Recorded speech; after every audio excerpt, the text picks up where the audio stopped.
আকস্মিক ও প্রবল বালুঝড়ে নাকাল ইরাক। রাজধানী বাগদাদ সহ বেশ কয়েকটি প্রদেশে এরই মধ্যে অসুস্থ হয়ে হাসপাতালে ভর্তি হয়েছেন ৩,৭৪৭ জন। কর্তৃপক্ষ বলছে, হাসপাতালে আসা বেশিরভাগ রোগী শ্বাসকষ্টে ভুগছেন।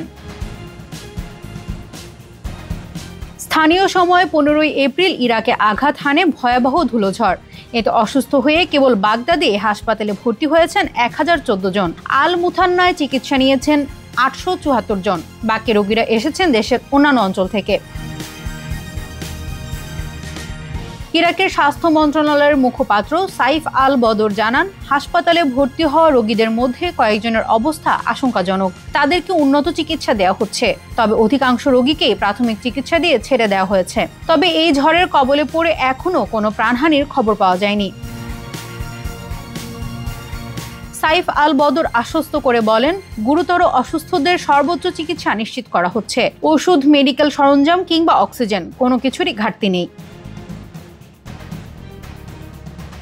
ইরাকে বালুঝড় কোনো নতুন ঘটনা নয়, তবে পরিবেশ বিজ্ঞানীরা মনে করছেন জলবায়ু পরিবর্তনের ফলে সাম্প্রতিক বছরগুলোতে এসব ঝড়ের তীব্রতা এবং ঘনত্ব আশঙ্কাজনক হারে বাড়ছে। জাতিসংঘের তথ্য অনুযায়ী জলবায়ু পরিবর্তনের ঝুঁকিতে থাকা দেশের তালিকায় ইরাকের অবস্থান ৫ম।